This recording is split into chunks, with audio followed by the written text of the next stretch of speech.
Salut à tous.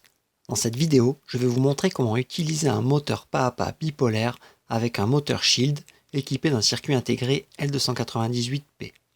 Alors, on retrouve les moteurs pas à pas dans de nombreuses applications, telles que les imprimantes normales ou 3D, les scanners, les lecteurs CD ou DVD, car tous ces équipements nécessitent de la précision lors du déplacement. Il existe plusieurs types de moteurs pas à pas. Je vais utiliser un type à aimant permanent, bipolaire, de 400 pas, disposant de 4 conducteurs. Alors 400 pas signifie qu'il faut alimenter les enroulements du moteur 400 fois afin que l'arbre du moteur puisse faire un tour complet, soit 360 degrés.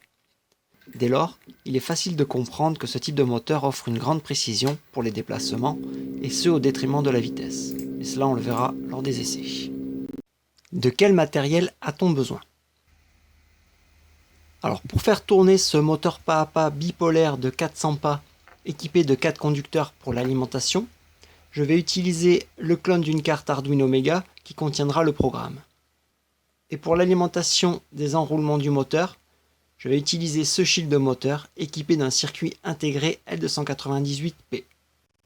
La première étape avant de pouvoir faire tourner le moteur est d'identifier les enroulements du moteur afin de le câbler correctement.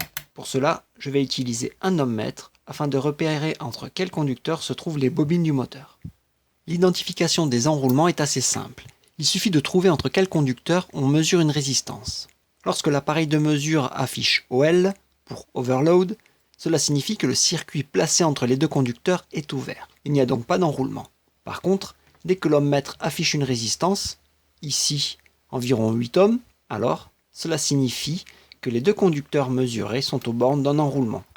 Dans mon cas, j'ai un enroulement entre les conducteurs jaune et blanc et un second entre les conducteurs rouge et bleu. Maintenant que les conducteurs sont repérés, je vais pouvoir câbler le moteur sur le shield de moteur. Dans un premier temps, je vais assembler la carte compatible Arduino Mega et le moteur Shield en les superposant. Pour les raccordements, je vais utiliser des conducteurs dont les couleurs correspondent à celles du moteur.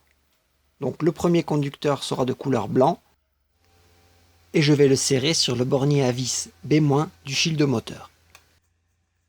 Je fais de même pour le conducteur jaune que je relie à la borne B+, le fil bleu à la borne A-, et enfin le rouge à la borne A+. Pour terminer les raccordements, il ne me reste plus qu'à relier ensemble les conducteurs de couleur identique en utilisant les borniers automatiques Vago. Enfin, il faut envoyer le programme qui fera tourner le moteur dans les deux sens avec changement de vitesse.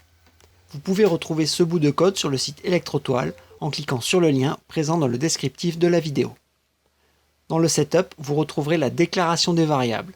On voit que 4 sorties digitales sont nécessaires, la 3, la 11, la 12 et la 13.